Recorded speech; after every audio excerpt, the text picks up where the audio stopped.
para a gente começar, então, a palestra da Juliana. Olá a todos e a todas, meu nome é Juliana, eu vim aqui a convite do professor Rogério, que foi meu orientador durante o doutorado, venho apresentar o trabalho que eu desenvolvi, né, uma parte dele na Faculdade de Educação e outra parte com um estágio sanduíche de 1 ano no grupo Imaginaire e Socioantropologia, no antigo Centro de Estudos do Imaginário na Universidade de Grenoble-Alpes, e lá eu fui orientada pela professora Isabelle Chivikovski. Então, gostaria de agradecer ao professor Rogério por mais essa oportunidade de diálogo, né, de reflexões sobre a minha pesquisa, e também agradecer a todos que se interessarem e que se interessaram também por essas discussões. Nessa apresentação, então, vou tratar da minha pesquisa de doutorado, que tem como título A Vida das Máquinas, o Imaginário dos Autômatos em O Método de Edgar Morin. Ela foi desenvolvida entre 2015 e 2018 na área temática Cultura, Organização e Educação, no Departamento de Economia, de Educação e Administração Escolar e com financiamento da CAPES e do PDSE. Bom, de maneira a introduzir, né, o campo de estudos que eu defini durante o meu doutorado, eu gostaria inicialmente de trazer algumas referências de imagens extraídas da literatura e das artes que dialogam com a matéria de pesquisa, né, com a minha matéria de pesquisa. A primeira, ela está relacionada com o livro Macunaíma, de Mário de Andrade, e agora vou ler um trecho desse livro. Então, vamos lá. A inteligência do herói estava muito perturbada. As cunhãs, rindo, tinham ensinado para ele que o saguiaçu não era sagui, não. Chamava elevador e era uma máquina. De manhãzinha ensinaram que todos aqueles piados, berros, cuicadas, sopros, roncos, esturros, não eram nada disso, não. Eram mais claxons, campainhas, apitos, buzinas e tudo era máquina.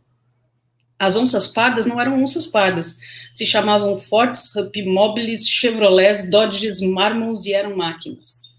Os tamanduás, os boitatás, as inajás de curuatás de fumo, em vez, eram caminhões, bondes, autobondes, anúncios luminosos, relógios, faróis, rádios, motocicletas, telefones, gorjetas, postes, chaminés. Eram máquinas e tudo na cidade era só máquina. O herói aprendendo calado. De vez em quando estremecia. Voltava a ficar imóvel, escutando, assuntando, maquinando numa cisma assombrada.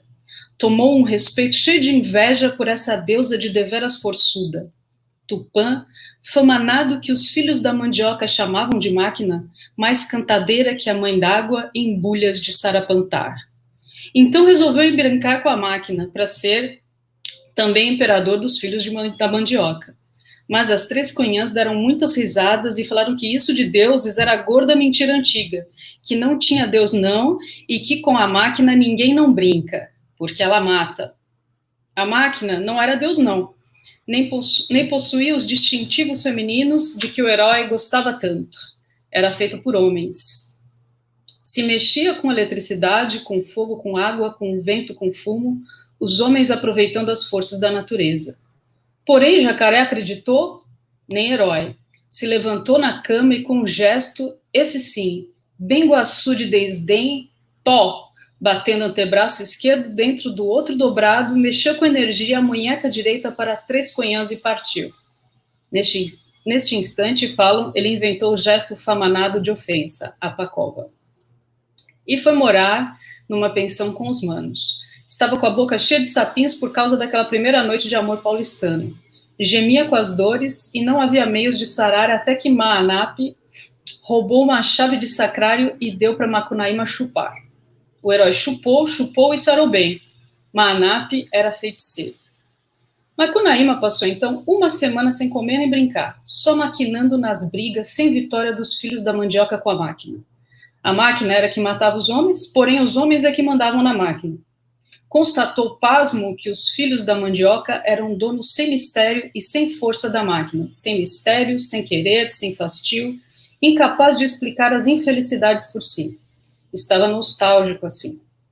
Até que uma noite, suspenso no terraço de um arranha-céu com os manos, Macunaíma concluiu: os filhos da mandioca não ganham da máquina, nem ela ganha deles nesta luta. Há empate. Não concluiu mais nada, porque ainda não estava acostumado com discursos, porém palpitava para ele muito embrulhadamente, muito, que a máquina devia de ser um deus, de que os homens não eram verdadeiramente donos, só porque não tinham feito dela uma iara explicável, mas apenas uma realidade do mundo. De todo esse embrulhado, o pensamento dele sacou bem clarinho uma luz. Os homens é que eram máquinas, e as máquinas é que eram homens. Macunaíma deu uma gargalhada, deu uma grande gargalhada. Percebeu que estava livre outra vez e teve uma satisfamãe. Virou giguê na máquina telefone. Ligou para os cabarés, encomendando lagostas e como a gente nota nesse trecho, né, o Macunaíma ele atravessa uma longa história de reflexão sobre as máquinas. Né? Inicialmente ele repara nessa fauna construída pelo homem, muito sonora, cantadeira, barulhenta, que povoa a cidade de São Paulo. Né? E então ele decide brincar com a máquina, né?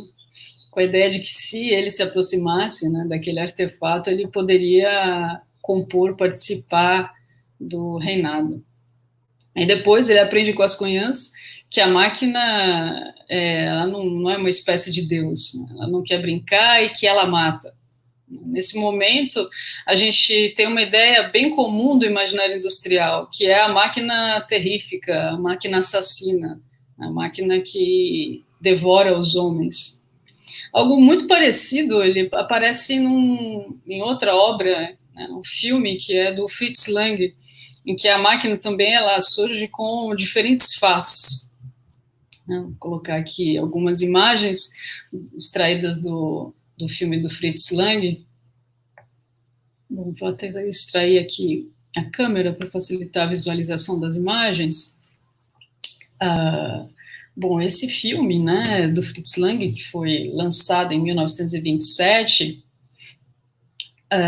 ele teve uma nova versão estabelecida em 2010 a partir dos negativos encontrados em Buenos Aires.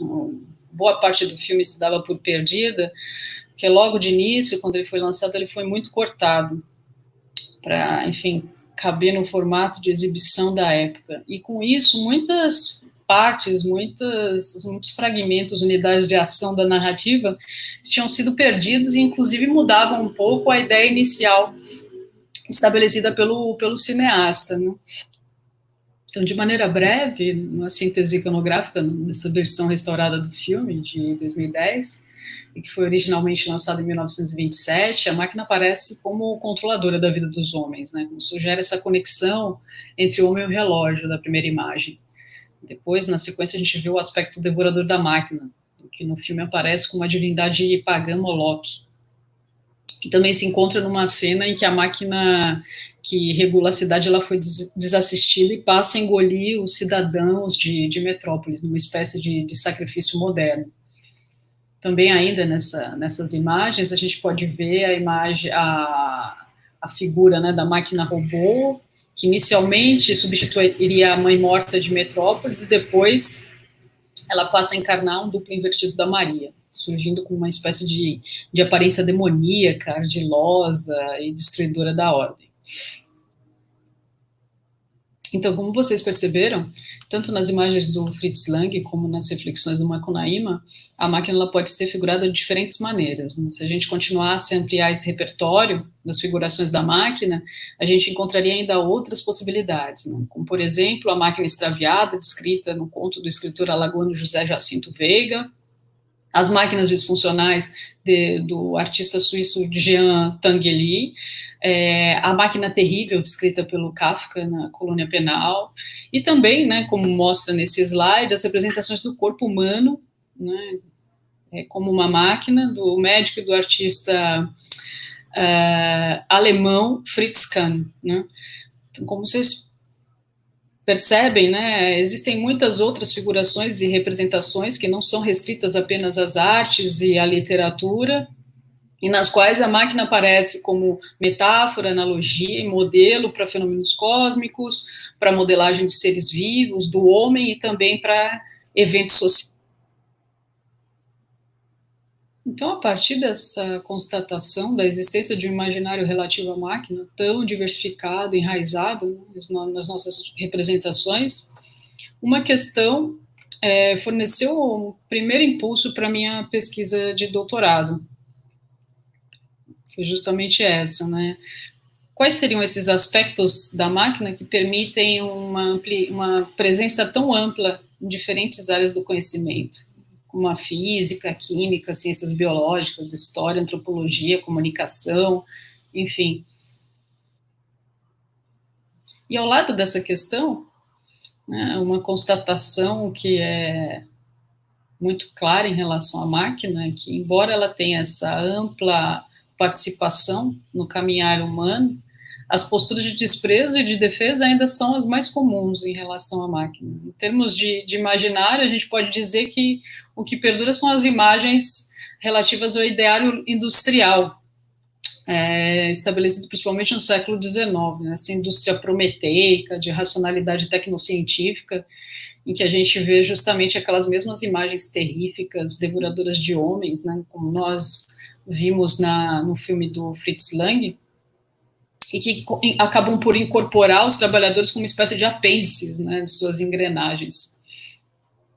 E submetem as pessoas à ideia desse ritmo mecânico do trabalho, da máquina, né, exaurindo e eliminando as forças e a inteligência dos operários. Um exemplo clássico dessa figuração da máquina ele pode ser constatado no filme do Charlie Chaplin, Tempos Modernos, que a gente vai assistir agora a um pequeno... Section 5, speed her up, 401.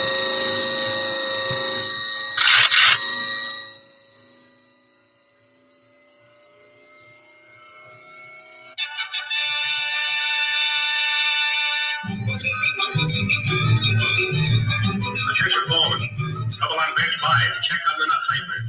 Nuts coming through loose on bench 5, attention foreman.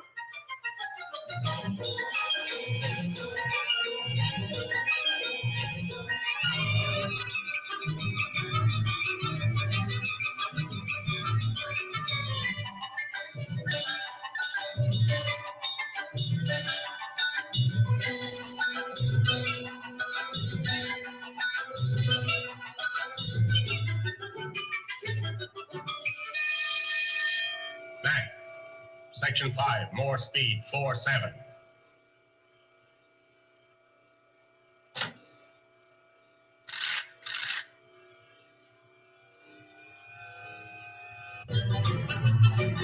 Relief man passing. Relief man passing.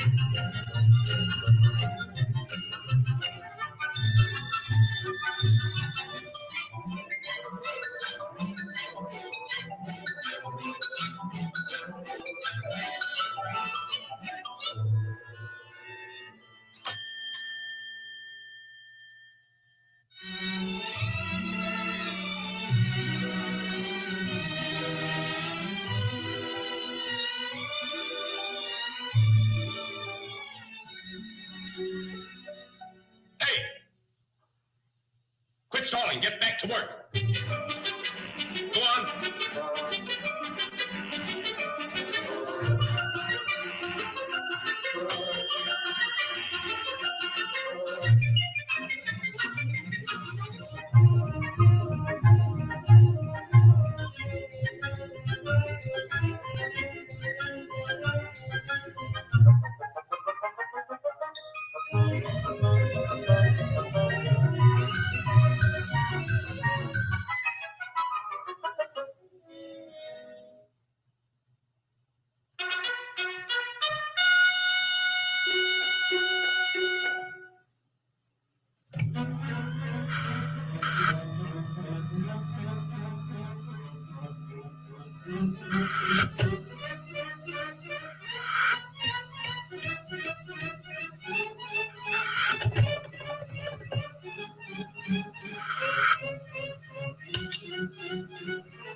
pensada como um agente de desumanização, uma espécie de inverso do homem.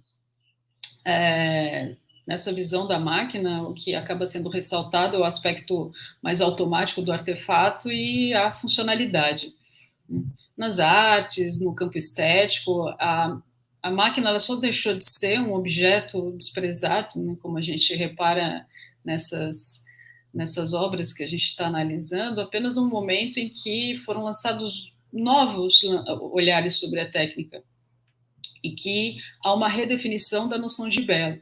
Né? Isso porque, tanto nas artes como na filosofia, a máquina era sempre vista como algo contrário às atividades reflexivas, né? Como um objeto fora da natureza, desagradável, foco de desconfiança, em vista justamente das consequências da mecanização apontada pelas filosofias de produção. Então, ainda que as artes elas tenham incorporado o objeto técnico como foco de experimentação e que novas disciplinas, como, por exemplo, a filosofia da técnica e a história da técnica tenham surgido, se a gente notar, né, essa valorização em relação à importância que a máquina tem assumido no percurso humano, ainda ela se mostra como um dos grandes impensados, né, da filosofia ocidental.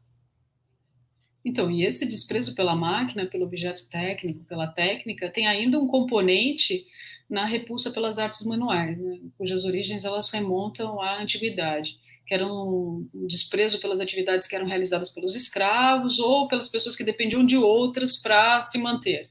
E também isso alude às condições às quais essas pessoas, né, os trabalhadores, estavam submetidos em seu ambiente de trabalho, passavam por longas horas sob altas temperaturas, achavam que isso arruinava o corpo, e também por conta deles estarem distanciados do convívio social, né, isso era algo que era desvalorizado. Então, havia também a questão das artes liberais em relação às artes mecânicas. As artes liberais, que eram consideradas dignas, e aqueles que se dedicavam às artes mecânicas eram considerados vis, provenientes das classes populares. Então, esse preconceito se estendeu a todos os que executavam os trabalhos manuais. E isso também acaba se reproduzindo nos objetos, como questão, né, das máquinas e objetos técnicos, e a gente encontra ainda resquícios dessa mesma ocorrência até os dias de hoje. Então, com base, né, nessas reflexões, retornando ao motivo da minha pesquisa, o que conduziu o estudo da máquina, ele não se relaciona exatamente a esse imaginário industrial, né, nem essa feição mais terrível ocupada pela máquina, mas a vocação que esse objeto possui, né, na criação de diferentes imaginários, em que ela pode ocupar outras funções que são além das funções utilitárias. Né? Então, a gente vê ao longo da história das figurações da máquina que elas ocupavam funções mágicas, religiosas, elas participaram de ritos oraculares no Egito e na Grécia, elas tinham funções lúdicas, estéticas, né, como as obras dos mecânicos gregos no século III a.C., e também tem toda uma lendária associada às máquinas que vem da Idade Média e, posteriormente, na arte dos automatistas do século XVIII. Então, nesse imaginário, o que se enfatiza é o aspecto mais mediador do artefato, né, no lugar dessa questão mais dos automatismos, do arsenal industrial. Então, mas é importante enfatizar que a gente não pretende, né, com esse estudo, não era o nosso objetivo, produzir uma espécie de elogio à máquina, né, a moda de Marinette, nem de enaltecer o progresso, muito menos de identificar a máquina com um novo Deus ou uma nova divindade. Pelo contrário, o que, né, a gente objetivava era explorar justamente esse imaginário da máquina, identificar por que ele é tão recorrente nas analogias, nas metáforas, nos modelos criados pelo homem, quais seriam as imagens e os símbolos que essas máquinas constelam. Então, a nossa pesquisa ela foi conduzida pela ideia da existência de um tecnoimaginário, né? Uma proposta de que a máquina, não apenas a máquina, ela não é apenas um objeto funcional, mas ela também é um agente de ficcionalização. Quando eu assumo essa ideia, né, que a máquina é um agente de ficcionalização, eu permito, né, assumo, possibilito outras funções para a máquina que não apenas a utilitária. Existem vários objetos que eles acabam ocupando uma função muito diferente daquela que foi estabelecida inicialmente. Então, pode ser, por exemplo, um relógio que supostamente só seria algo utilitário para marcar as horas, mas que você herdou do seu avô e que acaba assumindo uma função bem diferente daquela, né? Mas remete às suas vivências, às suas experiências familiares, às suas experiências de infância. A mesma coisa com outros objetos, como, por exemplo, uma máquina de costura que não funciona mais, mas ninguém da família ousa se livrar dela por conta da história que ela carrega. Ou mesmo essa máquina de escrever, né, que embora tenha sido substituída pelo seu sucessor, né, guarda alguma coisa que impede a eliminação. Então, com base nessas considerações que eu desenvolvi até o momento, a gente pode notar como o imaginário da máquina ele é amplo, né, ele abrange supostamente todas essas obras nas quais a máquina ela está figurada, sejam obras literárias, científicas, artísticas, né, filosóficas, também as técnicas. Desse universo amplo, eu escolhi a obra de Edgar Morin, O Método, como ponto de partida para a minha investigação.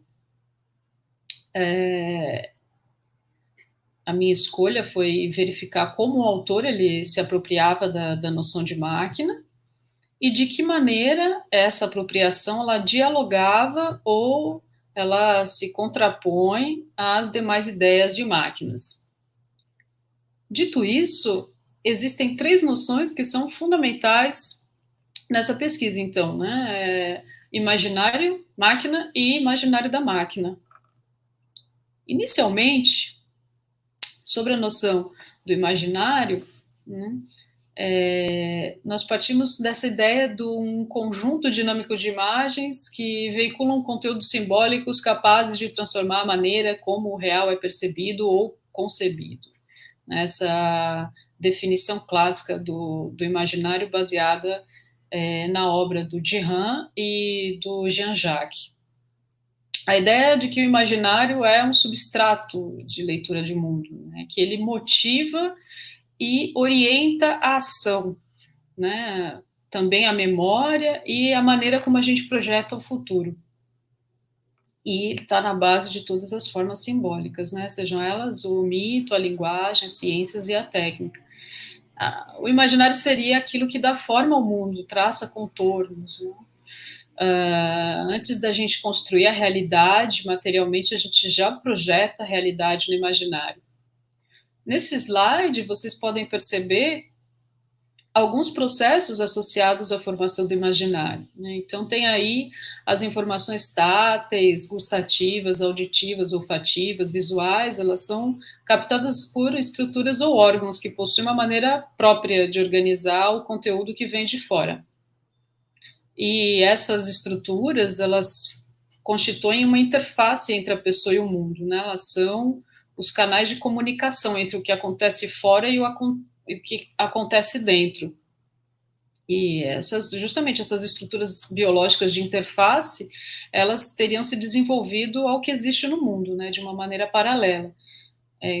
De tal maneira que pudessem captar as informações externas e gerar respostas adequadas para a nossa sobrevivência.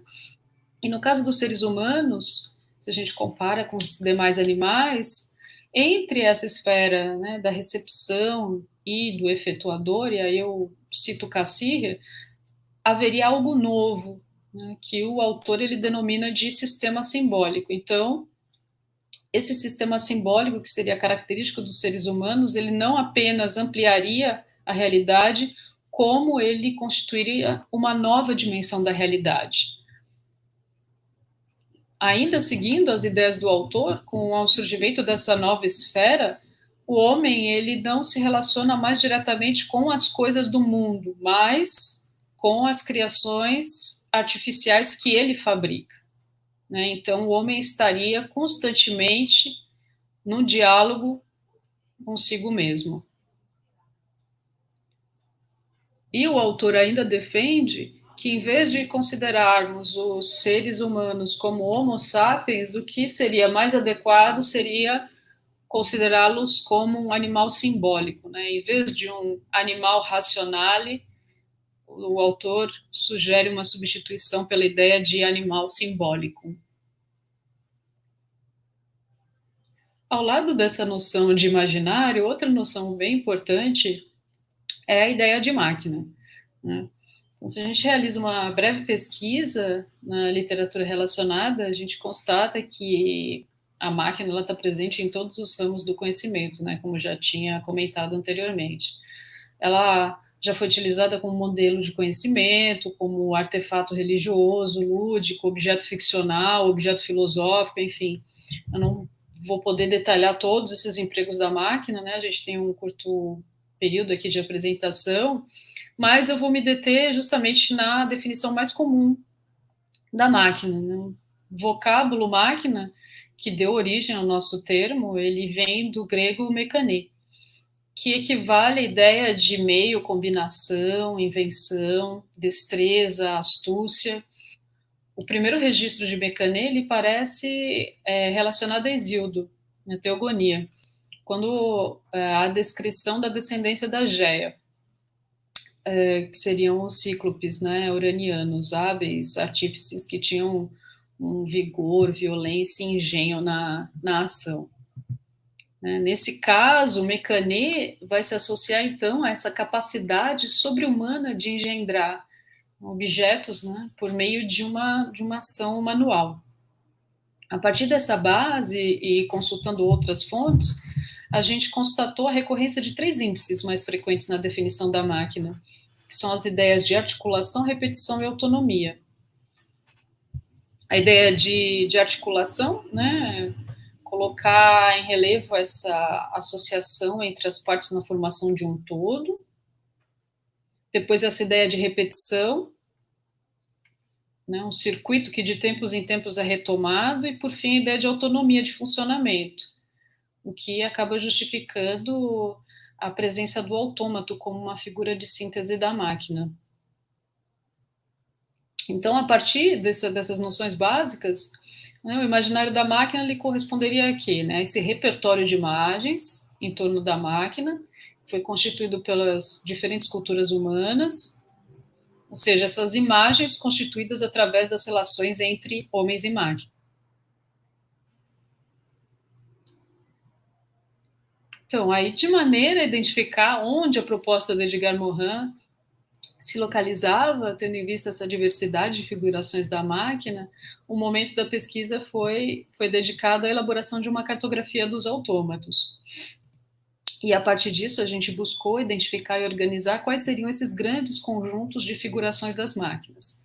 Então, com base em pesquisas clássicas sobre essa genealogia das criaturas artificiais, né, com referências de história, filosofia da técnica, lendas, mitos, narrativas, e seguindo, justamente, né, como vocês podem identificar nesse slide, um eixo crescente de autonomização, a gente apresentou os precursores, né, dos artefatos até os objetos mais autônomos, né? Então, de início, a gente vê na base, né, as figurações, as estátuas moventes e marionetes, que são reconhecidos como os precursores dos autômatos, do ponto de vista do imaginário, evidentemente, né? E, nesse momento, também, eu trato das questões sobre os mitos, né, sobretudo do Efaísto, do Dédalo, Pigmalião e do Golem, que estariam bem representados como esses precursores desse imaginário. Aí depois, né, a gente tem um imaginário todo relacionado aos mecanismos, né, quando os artefatos eles realizam os movimentos com pequenos impulsos vindos do exterior, e a partir desses autômatos há toda uma extensão de modelos de artefatos que são aplicados para a compreensão do cosmos, dos seres vivos e do homem.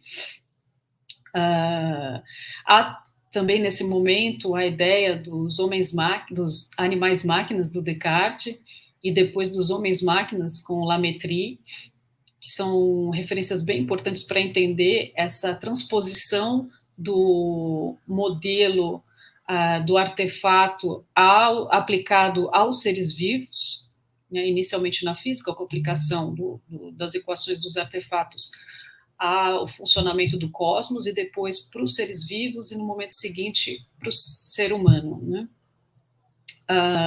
E, por fim, né, já como a finalização dessa genealogia, já se encontra-se as máquinas industriais musculares e depois as máquinas cognitivas, que foram propiciadas justamente pelo desenvolvimento da cibernética e pelas ideias da cibernética. Bom, a partir disso, a gente já pode entrar agora, finalmente, na obra O Método e compreender como as noções de máquina do Edgar Morin dialogam com todos esses esquemas que a gente mostrou até o momento. Então, algumas noções gerais, né? Essa obra O Método de Edgar Morin, ela foi escrita ao longo de mais ou menos 30 anos, entre 77 e 2006, organizada em 6 tomos, e ela estabelece um diálogo com uma obra muito importante, que é justamente o Discurso do Método do René Descartes. E a gente, como sabe, a obra do Descartes é um divisor de águas na história da filosofia e das ciências, né? E o autor é considerado como um fundador das bases do método científico moderno. A ideia do Descartes é buscar atingir a verdade de uma maneira mais certeira e evitar a influência do pensamento religioso que se infiltrava nos raciocínios, né, científicos estabelecidos naquele momento. Aí o Descartes propõe que, para melhor conhecer o objeto, a gente precisa isolar, dividir o objeto em partes, pois a visão do conjunto é muito difícil de ser conhecida, né, num primeiro momento. Então, na filosofia cartesiana, havia um momento posterior, né, supostamente existiria esse momento, no qual os objetos que foram então divididos em partes e que foram fragmentados, eles deveriam ser recompostos e integrados à totalidade. Mas esse caminho de volta foi algo sobre o qual a filosofia do Descartes ela não se demorou. Então, por isso que o que a gente tem de legado agora, e quando a gente pensa em filosofia do Descartes, é justamente essa questão da fragmentação do saber. E, enfim, né, esse legado deixado por Descartes é um legado de inegável importância, né, desenvolvimento das ciências, e em nenhum momento o Morin, quando ele vai discutir a questão da obra cartesiana, ele invalida o procedimento cartesiano. Ele reconhece os avanços científicos do Descartes, né, e ele não duvida de que o modo de proceder proposto pelo Descartes tenha auxiliado o desenvolvimento do conhecimento. Mas, por outro lado, ele critica as consequências trazidas por esse modo de operar. E o que ele vai propor é justamente o pensamento complexo, que seria reunir essas partes que foram separadas, integrando-as, né, ao todo, do qual elas são, enfim, componentes. A partir disso, né, buscando instrumentos para articular o conhecimento, o Morin elegeu como um tópico principal a questão da organização. E para buscar a origem da ordem da organização, o Morin ele se dedica a uma pesquisa retrospectiva, né, que retoma a organização da matéria e, né, dessa pesquisa, a elaboração de uma genealogia. Os diferentes sistemas que constituem a genealogia proposta pelo Morin, iniciada com as estrelas, com os sóis, né, passando pelos seres vivos até a sociedade, ela se organiza a partir dessa noção de máquina, né, mais precisamente da noção do ser máquina. Assim, todos os componentes da genealogia do Morin, eles são considerados como seres máquinas pelo autor. E a definição, né, que é o ponto de partida para a constituição dessa genealogia, é a ideia de que máquina, ou mais precisamente, ser máquina, é o sistema dotado de organização ativa, em que essa noção de organização ativa corresponde à capacidade de produção de organização. Então, portanto, a ideia de máquina seria todo sistema capaz de produzir organização. Então, a partir dessa noção de ser máquina, Edgar Morin constitui uma genealogia cujos principais componentes estão representados nesse slide.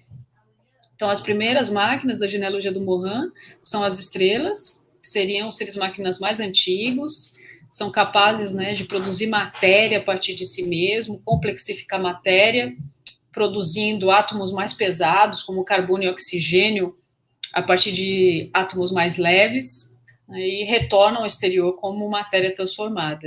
É a maneira como o Edgar Morin ele concebe esse processo. Na sequência, o próximo componente da genealogia do Morin seriam as máquinas vivas, as máquinas biológicas, né, que incluiriam os vegetais, animais e os seres humanos.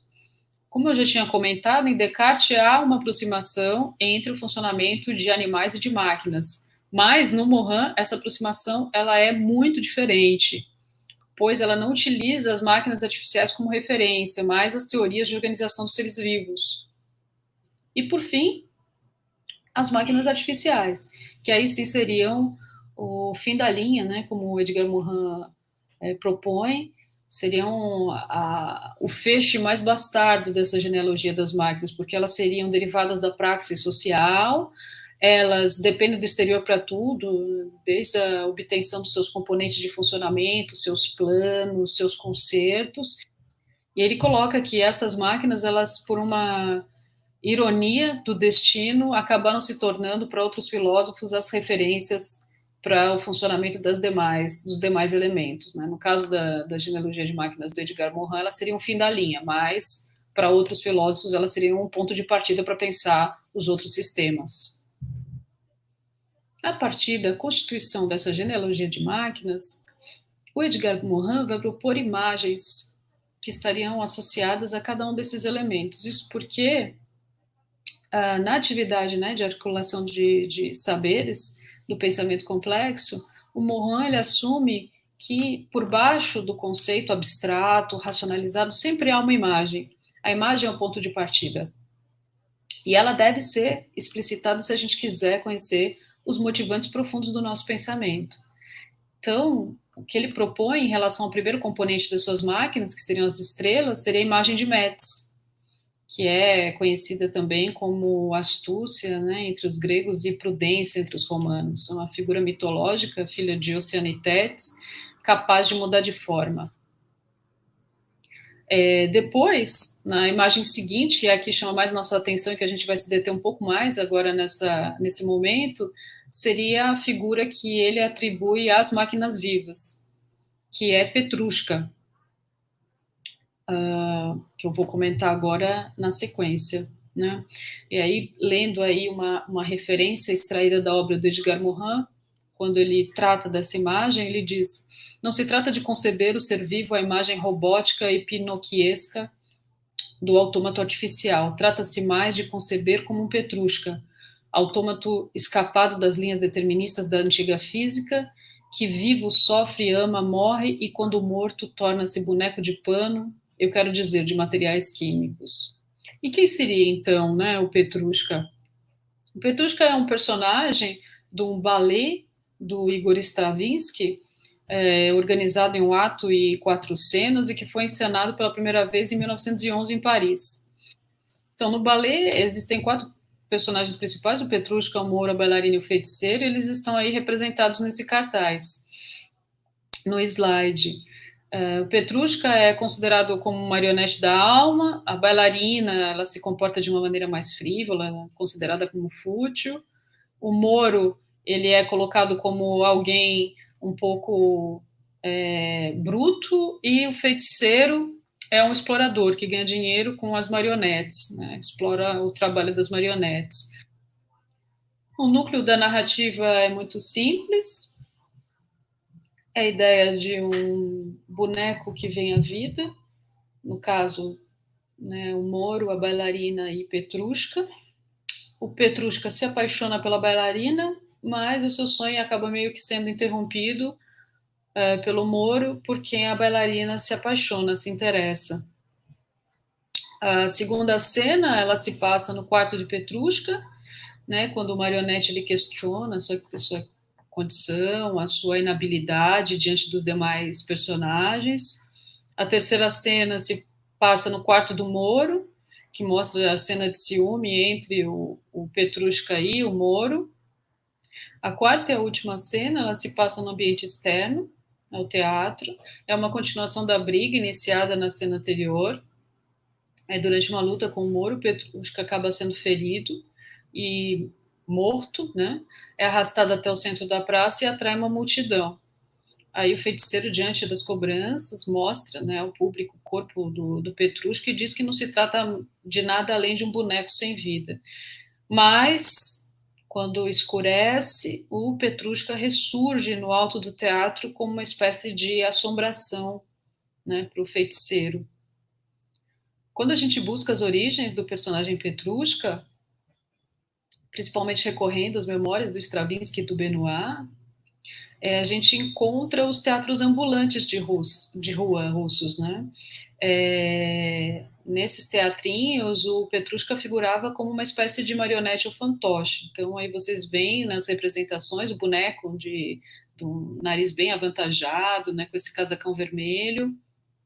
E as origens, elas são bem controversas desse personagem, mas geralmente está relacionado a um entrelaçamento de culturas, desde os teatros de rua do século XVIII, né, os bufões da Rússia. Há também a figura do Pedrolino, da Comédia dell'arte, que era um ator cômico italiano, né, que encenava na corte russa e teria se tornado o herói de muitas histórias, de muitas anedotas. Nessas representações, vocês também podem ver um quadro logo abaixo, né, que representa justamente a configuração desses teatrinhos de rua, onde o Petrushka era encenado, né? E vocês veem aí o personagem também com um bastão na mão. Na versão do Stravinsky, o Petrushka, ele perde alguns elementos originais, ele se torna mais próximo do Pierrot, né, com esses olhos bem marcados, um caráter mais melancólico do que aquele personagem que a gente vê das encenações dos teatrinhos de rua. E ele aparece como uma espécie de símbolo, justamente, né, dessas tensões entre autonomia e dependência. Aí a ideia de que os seres vivos, eles são marionetes movidas por forças desconhecidas, né? Essa é uma das propostas do Edgar Morin, que existem alguns automatismos, né, que a gente não é capaz de lidar, mas não só os fisiológicos, mas também os automatismos culturais, sociais, intelectuais. Agora, já de maneira a finalizar, eu deixo aqui um diagrama, né, onde a gente reúne esses diferentes imaginários que contribuem para a formação desse conjunto de imagens das máquinas do Edgar Morin. E ele acaba retomando esses diferentes imaginários da máquina que a gente foi mapeando ao longo da pesquisa, inclui desde as marionetes, as estátuas articuladas, o imaginário das primeiras máquinas, o imaginário dos animais-máquinas proposto pelo Descartes, e o imaginário das máquinas industriais também, né? Os transdutores e aqueles relativos à cibernética. Então, assim, o que a gente constata é que o objeto técnico, né, ele possui outras funções além da utilitária. Como a gente já tinha comentado, a função religiosa, estética, lúdica, ele pode servir de metáfora, analogia e modelo para diferentes fenômenos. E acredito que a partir dessas noções básicas a gente possa continuar nossa conversa sobre o imaginário das máquinas, né, e também comentar outras conclusões que a gente chegou com a nossa pesquisa. Então, agradeço a atenção de todos e até mais.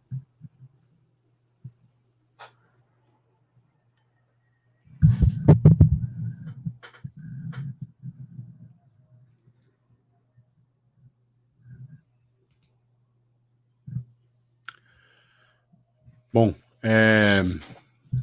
acabamos de ver, então, né, a palestra da Juliana. Eu queria agradecê-la por ter feito esse material para a gente. Eu acho que é um material bastante rico aqui para a gente poder discutir, poder conversar um pouco.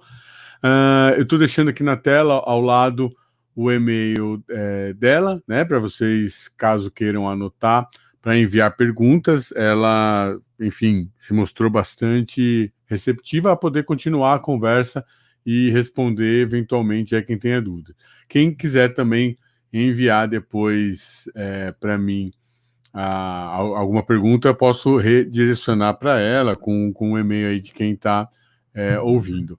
Eu queria dizer aqui, primeiro, agradecer a paciência de vocês, vocês ficaram mais ou menos 7 minutos com a tela preta, sem som nenhum, né? Ou seja, sem acontecer absolutamente nada, e nesse tempo eu fiquei falando aqui várias questões, enfim, relacionadas à dinâmica, sem que fosse feita a transmissão. Então eu peço desculpas por isso, e já agradeço inicialmente a paciência de vocês terem, enfim, esperado, né, que eu pudesse entrar. Eu tenho usado, estou usando hoje uma plataforma nova, eu queria testar para poder justamente compartilhar a tela. Ela é interessante, funciona bem, mas é preciso também que a pessoa que esteja operando saiba utilizá-la, e não foi o caso aqui. Eu tive algumas dificuldades iniciais. Mas o que eu disse lá, que eu acho que vale a pena repetir aqui, que, em primeiro lugar, né, dava boa noite a todos, a todas. Desejo aí que vocês estejam bem, né, estejam com saúde. E eu dizia lá que eu havia cometido um equívoco em relação às datas, e havia anunciado para essa semana que nós trataríamos do conto da Clarice Lispector. Na verdade, já estava programada essa palestra seria feita presencialmente, assim como a da Sabrina, que eu já havia anunciado lá também, que será feita daqui a 2 semanas, daqui a 15 dias. Então, na semana que vem, nós temos o encontro para conversar sobre a Clarice Lispector, né?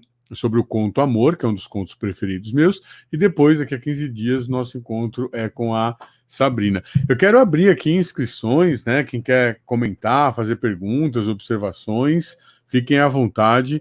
Eu só gostaria de retomar um ponto aqui, vou ser breve, e aí, se vocês quiserem, a gente continua a conversa, senão a gente encerra, dizendo que o que eu mais gosto dessa leitura do Edgar Morin, que a Juliana trouxe no seu trabalho, e quem quiser também tem uma entrevista muito interessante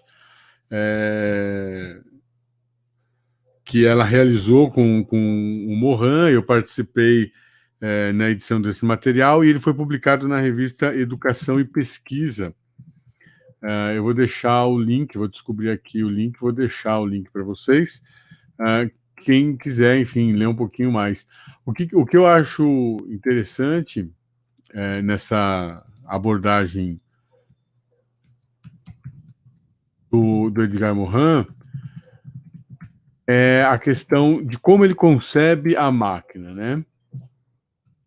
Porque geralmente nós pensamos a máquina a partir da ideia de que ela é um artefato humano, ou seja, ela é algo feito pelos homens e que, portanto, tem uma série de limitações. Essas limitações estariam, então, atreladas justamente a essa condição de ser um produto humano.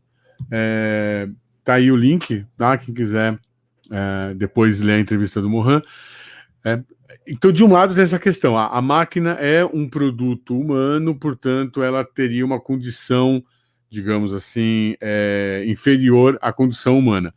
Por outro lado, há um temor muito grande, né? E aí a ficção científica explora bastante esse caminho, que é das máquinas que se tornam, vamos dizer assim, dominadoras do humano, né? Então, seria uma máquina que se tornasse melhor que o humano e, portanto, passasse a dominar o humano.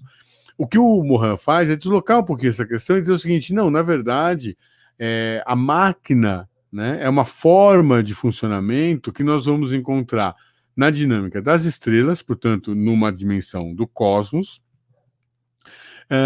na dimensão humana, ou seja, nós, seres vivos, também somos máquinas, embora sejamos máquinas complexas, que é toda a diferença, né, em relação às máquinas, como nós usualmente utilizamos o termo, que seriam máquinas menos complexas, seriam máquinas simples, portanto, máquinas que teriam como principal característica cumprir uma determinada função que nós estabelecemos para ela.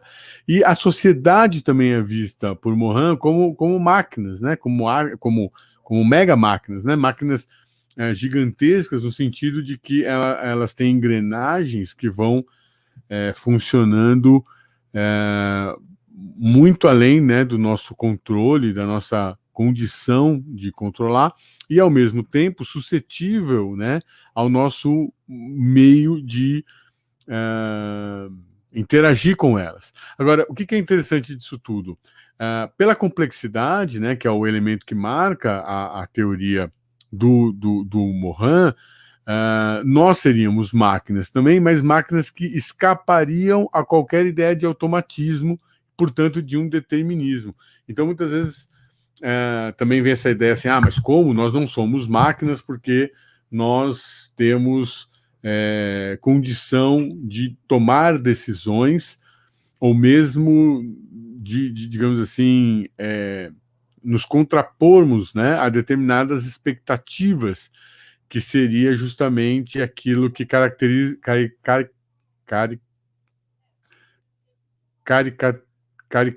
não consigo falar a palavra, que dariam as características, né, justamente aquilo que daria as características justamente do que é a criatividade, né? O que eu quero dizer é que nós escapamos a essa característica de repetição autônoma, né, autômata, porque nós podemos, digamos assim, tomar decisões, inclusive contrárias, né, às expectativas que teríamos em relação à máquina. E isso é justamente a criatividade, né? O que é uma criatividade? O que é criar alguma coisa?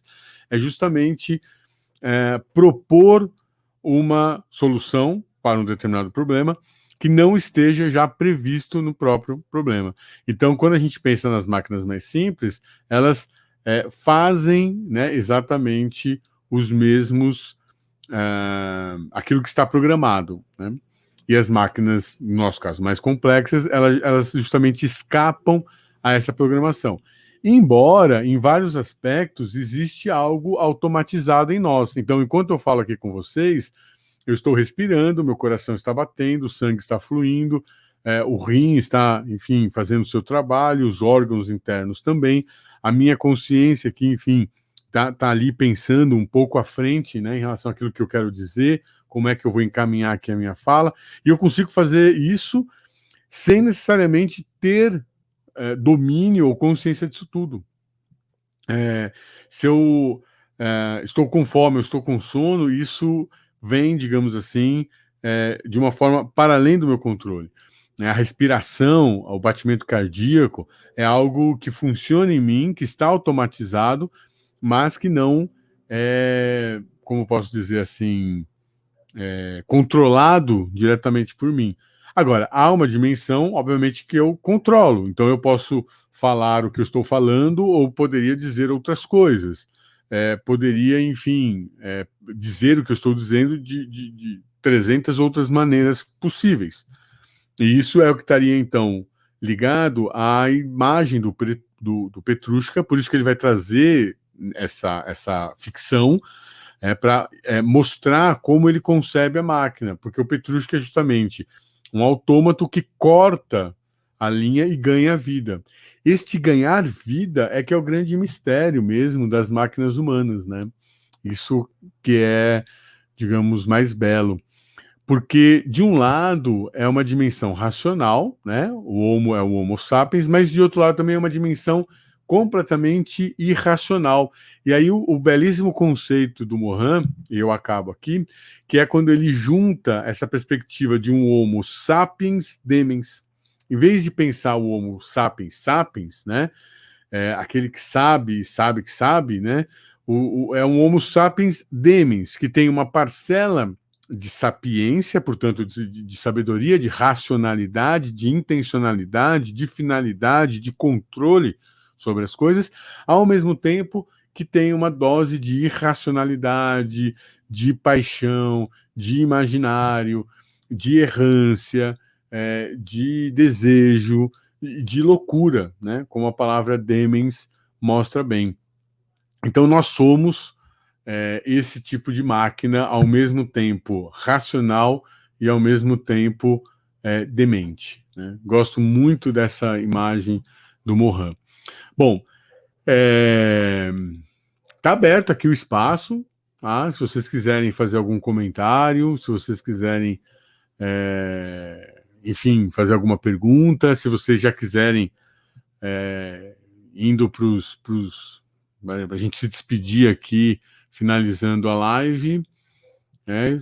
Enfim, a ideia era essa. Não sei se vocês gostaram da palestra, se ela fez sentido para vocês, mas o objetivo era mostrar, então, como o imaginário vai trazer ou vai possibilitar uma nova interpretação em relação à questão, por exemplo, das máquinas, que geralmente fica mais restrita num imaginário mais contido, vamos dizer assim, voltado, né, ou focado para a ideia dos artefatos que nós construímos, né? E a gente pode ver então que numa certa dimensão a máquina teria uma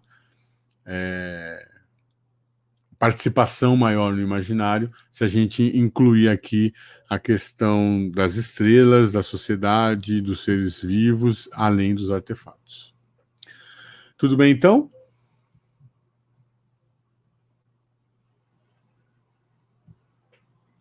Podemos encerrar?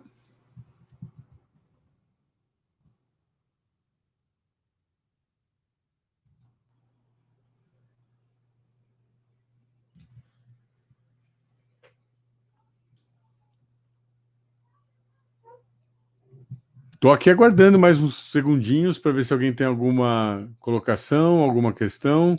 Senão a gente encerra por aqui.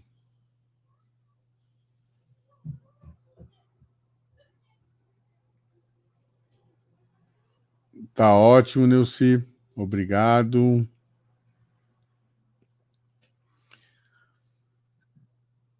É isso, agradeço então. Tem aqui tem uma dúvida aqui da Ana Carolina. Obrigado pela participação, Ana. Pode perguntar. Vamos lá, vamos conversar. Tem uma dúvida sobre educação. Sim. A questão da educação da desaprendizagem, né? Esse é um conceito que eu trabalho num artigo. Eu trabalho isso num artigo sobre Machado, mas tem alguma questão mais específica que você queira perguntar? Senão eu falo um pouquinho de maneira mais geral desse conceito.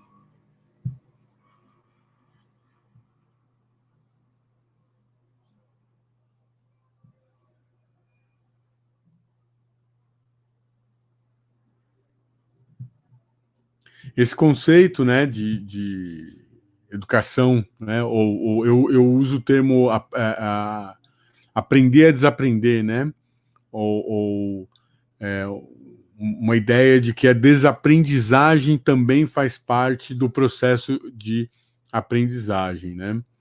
Ela diz assim, como reconhecer, Ana pergunta, né, como reconhecer o acaso da existência e ainda assim fazer alguma escolha? Por exemplo, uma escolha religiosa. Bom, vamos por partes, Ana. A questão primeira, né, da educação de desaprendizagem é prever, ou imaginar, ou conceber, ou reconhecer que todo processo de aprendizagem, ou seja, quando nós não sabemos de algo, ou não sabemos fazer algo, e passamos então a saber sobre isso, ou aprendemos a fazer alguma coisa, ele muitas vezes também traz consigo um processo de desaprendizagem. Portanto, não é só uma questão de acúmulo de saberes, mas muitas vezes de transformação de saberes, e inclusive de abandono mesmo de determinadas concepções, que muitas vezes passam então a ser vistas como ilusórias. O que eu quero dizer é que, assim como na ciência há mudanças de paradigma, ou seja, a ciência não caminha somente por avanços, mas ela caminha também por rupturas que fazem com que você passe a ter um paradigma novo, uma nova forma de fazer ciência. A mesma coisa ocorre também em relação a esse processo, né, de aprendizagem que nós estamos sempre submetidos pela educação, em que a educação também carrega consigo um processo de deseducação, em que muitas vezes a gente rompe com determinada concepção de mundo que nós temos para adotar uma outra. Isso em pouquíssimos casos se dá de uma maneira assim, de repente, né? Assim, uma conversão de repente. Geralmente, né, que os gregos chamavam de metanoia, né? Geralmente não é uma metanoia, uma conversão, né? De repente, mas é um processo lento. Por isso que eu chamo de desaprendizagem, porque é um processo lento e muitas vezes a gente não o observa, a gente não se dá conta dele. Mas com o passar do tempo, a gente se percebe. Vamos supor aqui, uma pessoa que é muito engajada politicamente ou ideologicamente, e que com o passar do tempo, por exemplo, não necessariamente ela vai mudar de espectro ideológico, não é isso, mas ela pode muitas vezes perder o seu interesse, a sua expectativa, ou mesmo a sua confiança naquela determinada questão mesmo, né? Ou seja, o seu pensamento muda, ela aprende outras coisas e, portanto, ela desaprende algumas. Eu não quero entrar aqui em exemplos pessoais, mas eu observo que ao longo da minha vida passei por vários momentos desse, né? Em que determinadas expectativas que eu tinha passam a não operar mais ou a não funcionar mais. Agora, a questão do acaso, né, em relação à escolha, isso é interessante, porque, por exemplo, se nós admitirmos que há um acaso originário, e aqui eu preciso da atenção de vocês um minutinho para fazer uma breve diferenciação. Há o acaso como, por exemplo, é comumente entendido e que é, digamos, adotado pela filosofia, pela ciência, e mesmo pelo senso comum, de uma forma mais difundida, que o acaso seria, digamos, aquilo que não é regido por uma lógica causal, portanto, determinística, né? Então, aquilo que não estaria ligado a uma lógica causal, causa, consequência, portanto, isto determina aquilo, nós teríamos, então, o acaso, né? Então, por exemplo, você está andando na rua, encontra uma pessoa, eu encontrei ela por acaso, ou seja, não havia sido combinado um encontro e você encontra por acaso. Esse uso mais comum, ele funciona aqui, mas quando aparece aqui nessa pergunta o acaso da existência, ele é um outro acaso, um acaso mais profundo, e é um acaso originário, ou seja, o mundo não foi concebido para uma finalidade qualquer.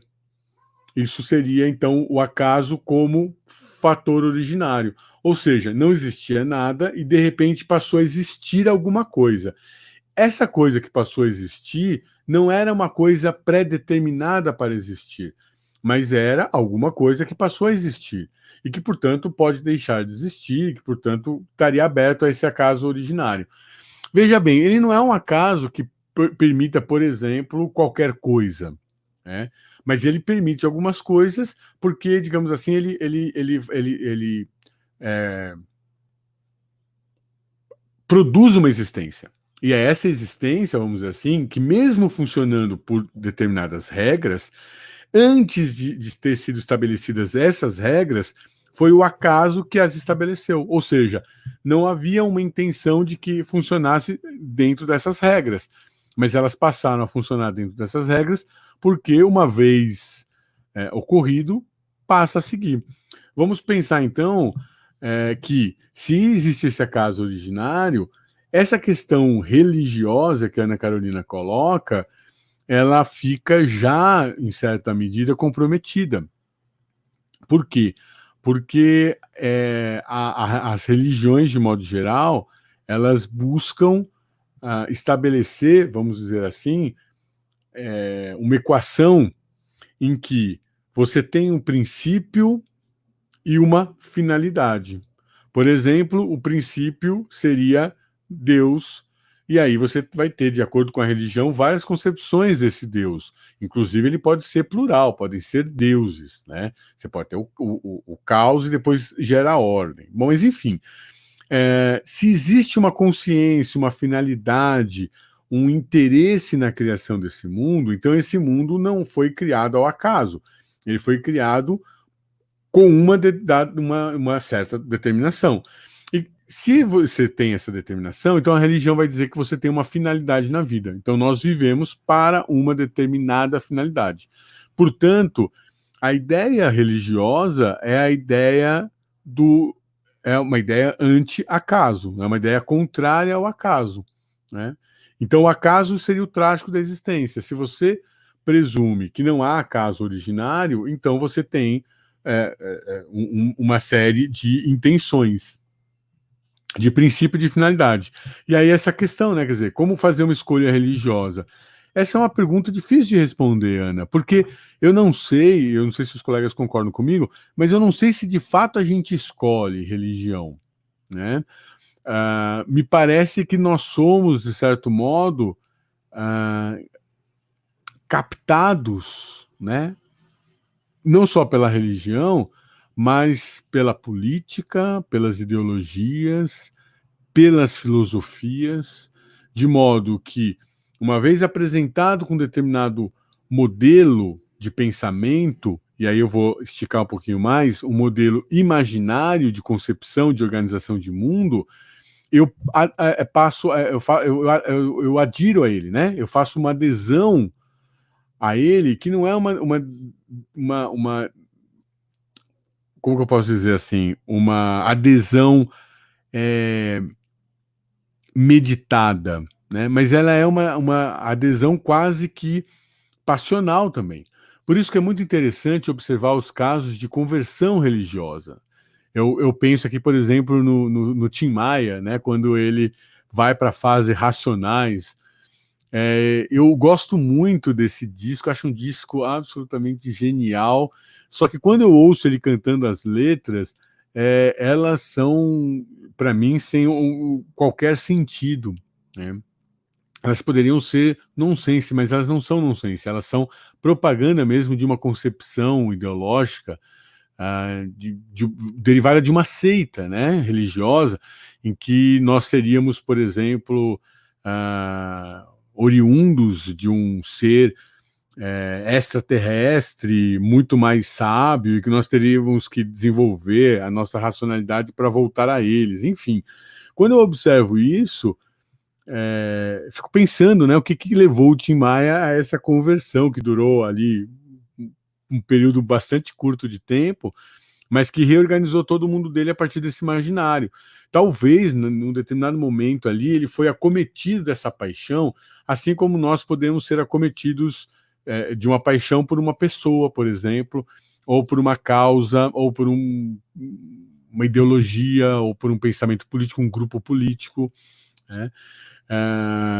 Se vocês estão me acompanhando, vocês devem ter percebido que eu estou relutando em dar o próximo passo, porque o próximo passo é justamente dizer que esses imaginários, de certo modo, eles organizam o real, mas eles também nos propõem uma ilusão, né? Ou uma forma de ilusão. Então, no fundo, a grande questão da escolha, quando a gente reconhece o acaso da existência, que é a pergunta, né, que derivou aqui essa minha meditação, essa minha reflexão sobre o tema, se dá justamente, né, então essa escolha se dá justamente a partir dessa questão crucial mesmo do acaso da existência. Porque se eu o admito como pertencente à realidade, e à realidade última da nossa existência, é como se nós estivéssemos, então, completamente inocentes de qualquer pecado original, é como se nós estivéssemos sem nenhuma responsabilidade perante a realidade. A nossa responsabilidade, obviamente, é perante as pessoas com quem nós convivemos e a sociedade a qual pertencemos, porque isso foi criado por nós, né? Ainda que nós não tenhamos escolhido, ficaríamos, então, com essa perspectiva, né? A Ana acrescenta aqui, né, na página 265, a educação da desaprendizagem considera todas as escolhas fundadas em convenções e essas não alteram em nada o fato de que na existência não há princípio ou finalidade. Assim, resta-nos admitir todas as escolhas possíveis. É isso aí, Ana. É isso aí. Ela disse assim, sou zero religiosa, mas fiquei em dúvida se o que ela e você afirma não feriria algum aluno meu religioso. Só uma preocupação com o respeito às crenças. Essa questão é uma questão bastante delicada, né? Eu vou concordar aqui com você, né, nesse trecho que você coloca. Sim, assim, todas as escolhas são possíveis, e não só são possíveis, quando eu digo são possíveis, é porque elas efetivamente são levadas a cabo, né? A gente, por exemplo, vive num país em que politicamente eu não consigo eu não consigo compreender, né, determinados discursos. Porque o que eu quero dizer com isso? Que eles são negacionistas da realidade. A realidade está ali, escancarada à sua frente. Né? Assim, os corpos estão apodrecendo, né? O cheiro chega aos nossos narizes. É só olhar para a realidade que ela está aí, né, em relação à crise que nós estamos vivendo no momento, e você tem uma série de pessoas, tá? Não é uma. É claro que quando ela ocupa o cargo, né, que seria o mais importante do país, isso nos soa mais absurdo ainda. Mas as pessoas dizem, né, uma série de absurdos que são completamente negacionistas.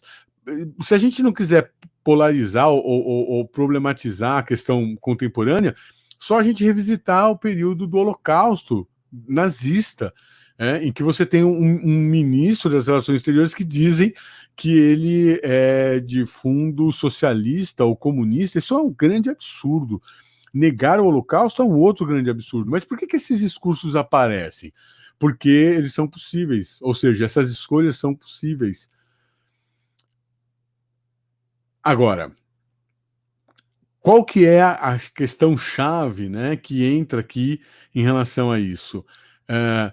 Se ela é ilusória, no sentido de negar a realidade ou criar uma falsa esperança, né, a gente consegue, então, digamos assim, perceber isso, detectar isso, e então nos direcionarmos para a realidade.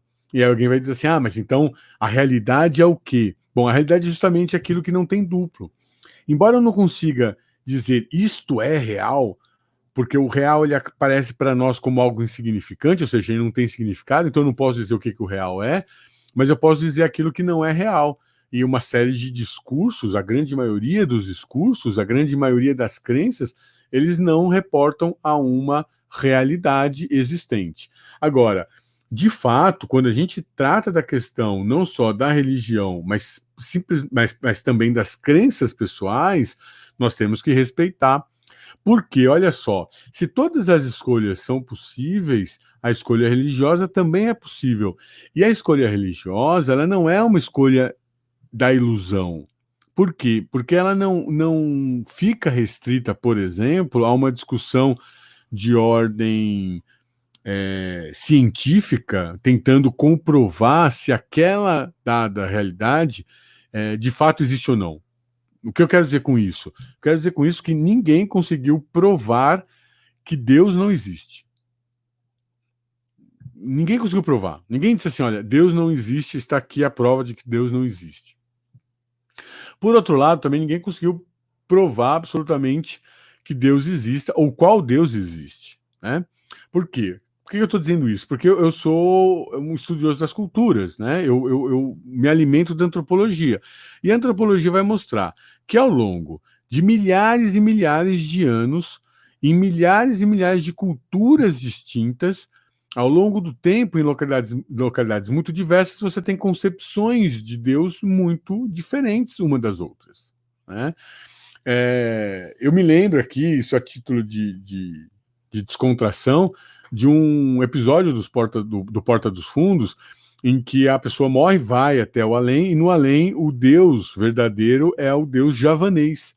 E ele diz assim, olha, eu sou o Deus verdadeiro, e você não vai poder entrar na eternidade porque você tinha outra religião. E ela diz assim, mas como que eu ia saber qual era a religião verdadeira? Ele diz assim, olha, eu avisei, eu disse que era a minha, mas você não acreditou. Enfim, e aí é uma brincadeira mesmo, assim, se torna engraçado num certo sentido, porque é como se houvesse, então, a possibilidade de tirarmos a prova de que Deus é verdadeiro ou não. Como que a gente resolve essa questão, né? agora respondendo diretamente aqui para a pergunta da Ana Carolina, respeitando as crenças das pessoas e respeitando essa experiência com o sagrado, que de alguma maneira faz parte da condição humana. Em outras palavras, respeitando o imaginário que organiza o real. Então, se a pessoa, vamos dizer assim, tem um imaginário ateu, ou seja, ela concebe o mundo a partir da inexistência de Deus, essa é uma possibilidade, é uma forma de organizar o mundo. Se a pessoa, e mesmo a questão, por exemplo, ética ou moral, ela não fica apagada ou prejudicada por isso. Geralmente, os ateus são fervorosos defensores dos direitos humanos. A gente poderia ter uma outra concepção, digamos assim, mais agnóstica, que é aquele que não está necessariamente preocupado com a religião ou preocupado com a existência ou não de Deus, com os preceitos, né, desta ou daquela religião. Então ele é agnóstico, para ele pouco importa isso, né? Então há essa questão, né, de um mundo organizado a partir daí. E há a questão religiosa, que olha só que interessante, ela molda ações mesmo. Não é só uma concepção de mundo, mas ela está ligada também com uma forma de agir, com uma forma de conexão com este mundo. A grande questão é que, de certo modo, o religioso ele acredita que a realidade pode ser transformada. Como que ela seria transformada? Para o religioso, a realidade seria transformada a partir de um contato com esse ser divino que alteraria, então, as condições dadas da existência. Seria aquilo que se chama vulgarmente de milagre, né? Seria uma intervenção nisso. Então, por exemplo, o sujeito está assistindo uma partida de futebol. Vou para o trivial de novo, tá? Ele está assistindo uma partida de futebol e aí ele começa a rezar.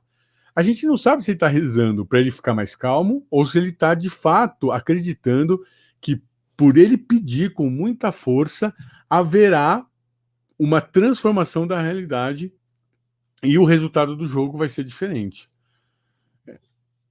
Enfim, ali já não importa muito, né, em relação a isso. Se ele de fato acredita que aquela realidade vai ser transformada ou não. A gente pode pensar isso em relação a qualquer outro, né, qualquer questão mais séria, né? Eu dei um exemplo aqui mais trivial, mas a gente pode pensar em qualquer questão séria. Agora, vejamos, né? Há um impacto muito forte no modo como a pessoa age.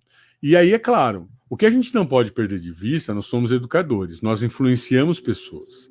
As pessoas pensam a partir daquilo que nós falamos. Não quer dizer que elas concordem, elas podem divergir do que nós falamos, mas elas pensam a partir do que nós falamos.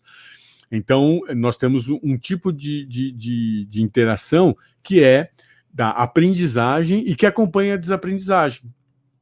Por isso que eu coloquei esse elemento.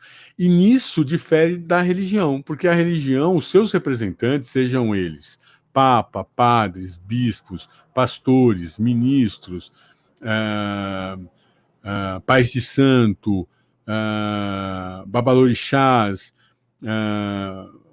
dalais, budistas, enfim, independente das várias correntes que tem, geralmente ela não coloca como questão religiosa a dúvida. Pelo contrário, ela coloca como questão religiosa a fé. Nosso trabalho, nós professores, nós educadores, nós que trabalhamos com ciência, que trabalhamos com antropologia, né, nós pertencemos às ciências humanas, então nós temos um outro trabalho, que não é justamente de levar a crença, mas de colocar estas crenças em suspensão. Portanto, o nosso trabalho é justamente o trabalho da dúvida, né? Por isso que ele é também um trabalho de desaprendizagem. Agora, a Ana comenta aqui, né? Gostei da sua frase, a escolha religiosa não é uma escolha da ilusão e por isso difere dos discursos negacionistas baseados na ilusão que enfrentamos hoje. Sem dúvida alguma, existe uma diferença muito grande entre uma concepção imaginária de mundo, dentro de vários imaginários possíveis de mundo, e uma mentira. Né? Por quê? E aqui eu vou tentar ser breve. a mentira, ela pressupõe que você tenha uma referência, seja verdadeiro ou não, mas você tem uma referência, e aí você mente a partir dessa referência. Ou seja, ela é uma alternativa, a mentira é uma alternativa a uma referência dada. Então, vamos pensar que eu tenho uma verdade, né? Vamos dizer assim, estamos no outono. Vamos dizer assim, vamos tomar isso como uma verdade relativa, né? Porque é outono para nós que estamos no hemisfério sul, não para quem está no hemisfério norte, mas é uma verdade relativa. Mas vamos pegar aqui, nós estamos. Se eu digo, nós não estamos no outono, eu sei que eu estou no outono, e eu digo, nós não estamos no outono, isso é uma mentira. Então, para eu mentir, eu preciso saber disso. É diferente de se eu dissesse, por exemplo, que eu não sei a estação em que nós estamos, mas que pela temperatura eu acho que nós estamos no verão. Eu estaria equivocado, né? Mas é um equívoco não intencional, porque eu não saberia, então, qual eu estou.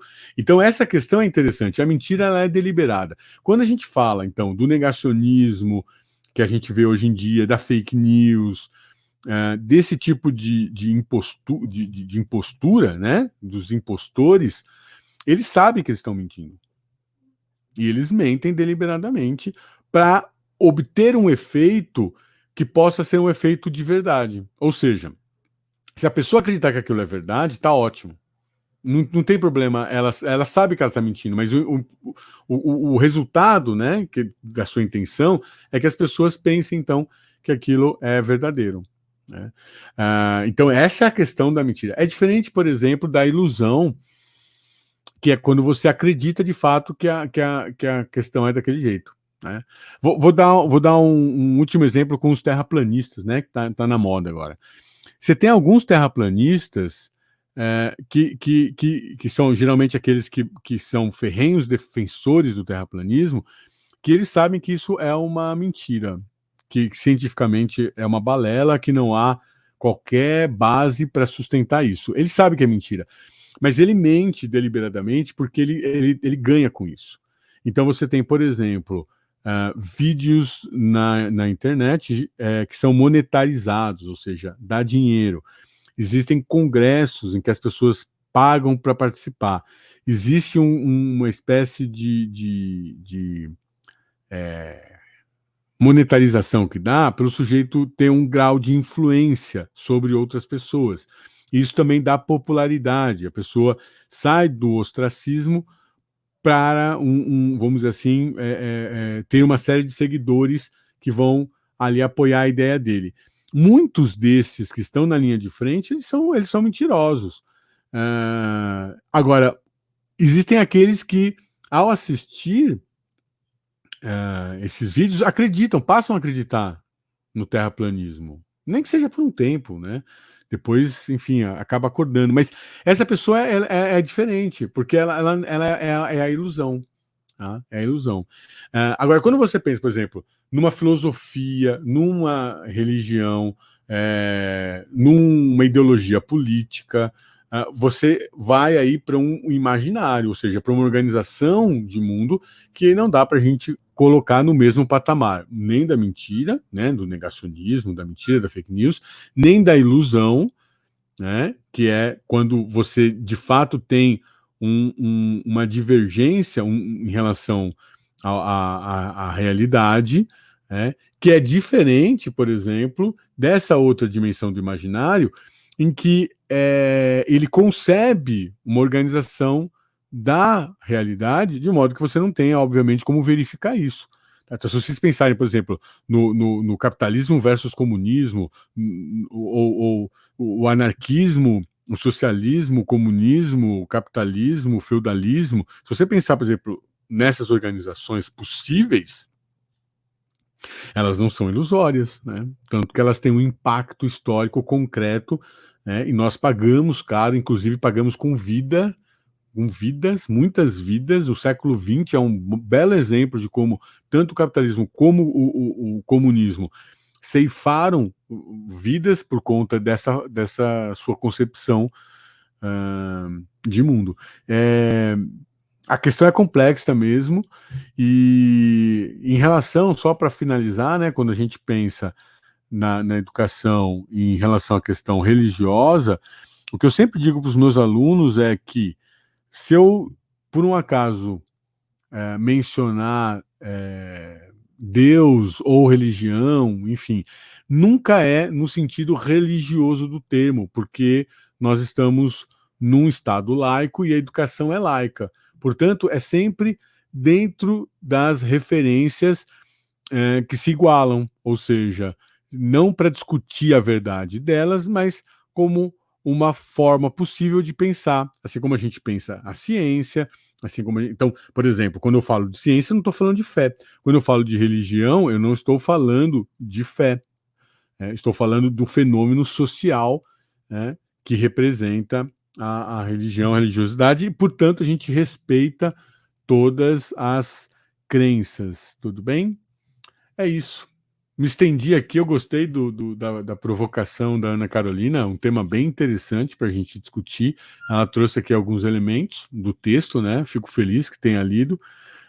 E aí eu me alonguei um pouco mais, espero que tenha respondido, ainda que parcialmente, a sua questão. Tudo bem? Pode ser, Ana? E aí a gente encerra, então. Eu agradeço, né? Estou observando aqui que as pessoas continuaram aqui acompanhando a live.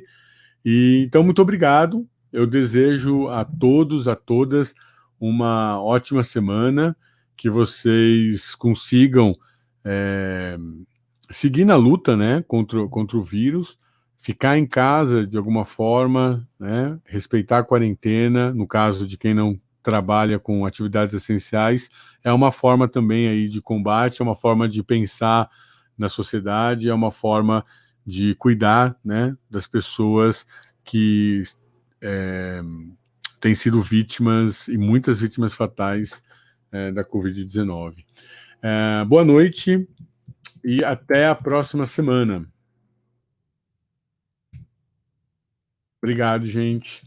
Boa semana a todos, a todas. Tchau.